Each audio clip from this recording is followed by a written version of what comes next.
Ya, memang benar aku cukup sering jadi duta. Salah satunya mungkin kemarin duta kekerasan terhadap perempuan dan anak. Sekarang jadi duta World Water Forum. Sebenarnya walaupun mungkin secara tidak langsung dua subjek tersebut mungkin terlihat seperti nggak ada sangkut pautnya, sebenarnya World Water Forum ini sangat penting untuk masa depan manusia ya, nggak hanya di Indonesia tapi di seluruh dunia, karena sumber air kita sudah sangat terkontaminasi sehingga berdampak terhadap kesehatan, kebersihan, dan lain sebagainya. Dan tentunya kalau kualitas hidup manusia menurun, produktivitas kita pun akan menurun. Begitu juga dengan kesehatan mental kita. Jadi sebenarnya semuanya ada sangkut pautnya dengan satu sama lain. Oleh karena itu, jika aku diminta menjadi duta suatu isu yang aku anggap penting bagi kebahagiaan, kesejahteraan semua, tentunya kalau aku mampu aku pasti akan terima. Dan World Water Forum ini yang ke-10 tentunya ajang yang sangat spesial karena pertama sudah di-mention tadi, Indonesia menjadi tuan rumahnya. Kedua akan dihadiri oleh representatif dari kira-kira 172 negara dan juga akan dihadiri oleh pemimpin dunia, berbagai pemimpin dunia. Jadi ini adalah waktunya kita, Indonesia, menunjukkan bahwa kita sangat serius menangani isu krisis air ini dan juga bahwa kita tidak hanya memiliki plan yang konkret tapi juga akan mengambil aksi-aksi yang bisa mudah-mudahan benar-benar berkontribusi untuk menjadi solusi bagi masalah-masalah yang kita miliki gitu. Tapi dapat kesempatan apa sih Cinta? Mungkin setiap menjadi duta itu dapat pengalaman apa dan kesempatan apa? Setiap jadi duta mungkin challenge-nya bagi aku adalah bagaimana mengekspresikan isu-isu penting dengan cara yang bisa dimengerti oleh banyak orang ya. Apalagi ini isu kompleks yang mungkin karena orang kurang mengerti, kepeduliannya pun masih minim. Jadi sebenarnya task-nya buat aku cukup besar karena bagaimana aku bisa menyebarkan awareness bagi orang-orang awam dengan cara yang simple tapi at the same time tetap membuat mereka mengerti values yang harus mereka miliki untuk bisa kedepannya menjadi penduduk yang lebih baik dan lebih peka akan masalah-masalah yang ada, terutama masalah lingkungan. Namanya yang nyampe 100 hari ke depan ya, apa yang sudah dilakukan dan yang akan terus ditingkatkan namanya kali ini? Tadi sudah dikatakan sebenarnya Indonesia sudah plan untuk World Water Forum ini sejak tahun 2002. Walaupun planningnya sudah sejak lama, pemilihan ambassador-nya yaitu aku, communications ambassador-nya baru belum lama ini. Jadi sekarang berhubung World Water Forum-nya akan dilaksanakan bulan Mei, kita ada lagi dalam tahap briefing apa aja yang harus aku ketahui dari segi fakta dan apa yang kita mau sampaikan ke masyarakat supaya nanti semua message yang ada tersampaikan. Jadi ini masih bisa dibilang dalam tahap pengenalan. Oleh karena itu di acara ngabuburit hari ini sebenarnya ini acara yang sangat relax ya, bukan acara yang terlalu formal karena selain mengintroduce aku sebagai ambassador, ini juga cara aku mengamati bagaimana sih kesadaran masyarakat yang ada di luar tentang permasalahan yang kita punya tentang terkait air.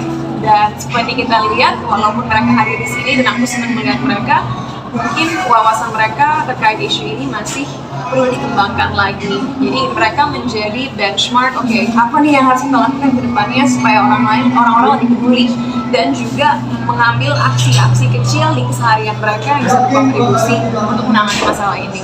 Gitu. Kalau mau nanya yang hal-hal lain juga boleh, silakan. Yes, ini since ini belum buka puasa. Jam berapa sih ini? Cinta, bentar ini. Oh iya, masih ada waktu 10 menit.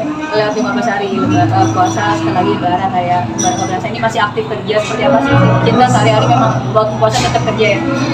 Aku percaya bahwa walaupun sedang bulan Ramadan dan banyak orang berpuasa, bukan berarti kita tiba-tiba memilih untuk mager di rumah dan tidak melakukan apa-apa. Malahan challenge terbesarnya adalah bagaimana kita tetap bisa melakukan aktivitas kita sehari-hari dengan baik tanpa penuh emosi, tanpa cepat marah, tanpa kehilangan fokus, tapi at the same time juga bisa melaksanakan ibadah puasa dengan sebaik mungkin.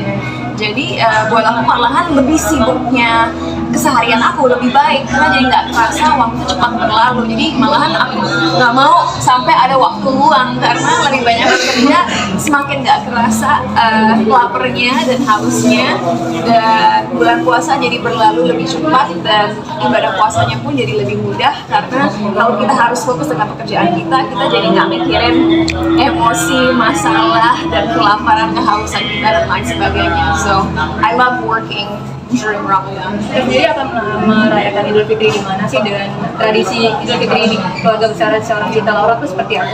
Waktu aku masih tinggal di luar negeri, biasanya kalau bulan Idul Fitri, kalau itu tidak berkonflik dengan sekolah dan lain sebagainya, kita biasanya datang ke Indonesia dan ke daerah Bandung karena dulu nenek aku dari mama aku tinggalnya di Bandung.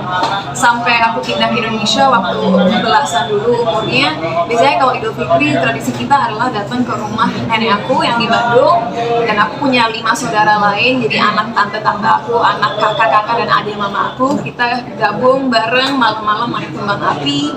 Kalau hari Idul Fitrinya biasanya pagi harinya tentunya sholat Id, terus setelah itu ada masakan lebaran. Tapi seperti biasa karena aku beda sendiri, kadang-kadang aku pilih-pilih makanannya mau apa, karena mungkin teman-teman tahu aku kurang suka makanan bersantan, tapi walaupun begitu aku tetap suka ketupat, tetap suka ya pernak-pernik lain lah di hari Idul Fitri, makanan-makanan yang ada. Tapi berhubung belum lama ini sebelum pandemi dan nenek aku tinggal, dan juga sekarang mama papa aku sejak tahun 2012 sudah tinggal di Bali, jadi sekarang keluarga kita sangat split gitu. Jadi udah bisa dibilang beberapa tahun terakhir biasanya kalau Idul Fitri aku ke Bali, dan karena hanya ada aku, papa aku, dan mama aku, kita nggak melakukan apapun yang terlalu terlalu gimana sih, benar-benar sholat Id aja. Setelah itu kita cari restoran yang nyaman untuk kita makan bareng sebagai keluarga, and that's it. Karena yang kita cari sebenarnya hanya quality time sama keluarga aja lah. Jadi kita nggak terlalu pentingin makanan lebarannya ada apa enggak, vibe lebarannya ada atau enggak. Kita bersyukur bahwa kita memiliki satu sama lain, jadi kita enjoy family quality time aja. Tapi Cinta sendiri ada ngambil libur untuk pekerjaan nggak sih, dan start mulai bekerja lagi kapan? Berhubung aku punya creative hub kantor di Jakarta Selatan, mungkin teman-teman media pernah ke sana, Rumah Sada Semesta. Kita ngikutin arahan pemerintah aja sih. Jadi kan yang pasti 2 hari Idul Fitri harus libur, dan di luar itu cuti bersama. Jadi kalau di kantor aku mungkin sama seperti kantor-kantor lain, kira-kira 1 minggu lah liburnya untuk Idul Fitri. Itu bisa dimanfaatkan untuk quality time ya, karena kan Cinta kegiatannya sehari-hari sangat padat ya. Ini sebagai obat juga ya untuk orang tua bisa bonding. Definitely. Jadi sebenarnya aku cukup excited tentang Idul Fitri tahun ini karena aku rasa liburnya kok kerasa lebih lama daripada biasanya. Jadi mungkin aku berpikir 3 hari sebelum Idul Fitri mungkin aku akan mengambil waktu buat diri aku sendiri dulu, benar-benar menikmati alam dan menenangkan pikiran dan hati, karena aku percaya kalau emosi kita, kondisi mental kita, dan lingkungan kita itu dalam kondisi yang positif dan baik, itu juga akan memberikan banyak blessings ke depannya dalam hidup kita, mau itu di kehidupan profesional kita maupun pribadi kita. Jadi baru setelah itu aku akan gabung sama orang tua aku, terus setelah Idul Fitri mungkin stay 2 hari ketemu teman-teman di Bali, setelah itu baru pulang ke Jakarta dan siap untuk World Water Forum, siap untuk syuting sebuah series yang akan mulai di bulan Mei, dan juga sama seperti tahun lalu, tahun ini aku akan pergi ke Prancis untuk menghadiri Cannes Film Festival. Jadi mungkin teman-teman ingat tahun lalu aku ke Cannes Film Festival, tahun ini akan aku lakukan lagi karena aku spokesperson sebuah brand kecantikan. Jadi bersama spokespersons dari negara-negara lain, lagi-lagi aku akan hadir di satu red carpet bersama mereka. Dan ya pokoknya tahun ini banyak acara ke luar negeri.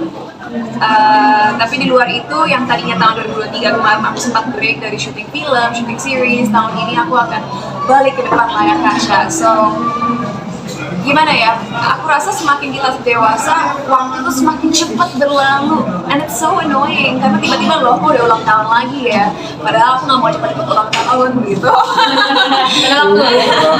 Padahal aku nggak percaya tua, aku percaya kita leveling up. Jadi selama kita merawat diri kita sendiri, kita akan selalu kelihatan fresh dan cantik dan lain sebagainya. Umur hanyalah angka di sebuah kertas, tapi intinya aku setiap hari menghadapi hari-hari aku dengan berusaha untuk menikmati aja proses yang harus aku jalani agar bisa nyampe titik yang aku inginkan. Karena sesuatu hal yang kita semua harus ingat, walaupun kadang-kadang nonton YouTube, nonton TV, kita ngerasa orang tuh sukses secara instan.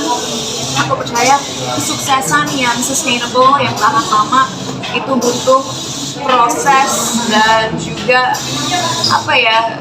proses dan journey yang cukup sulit.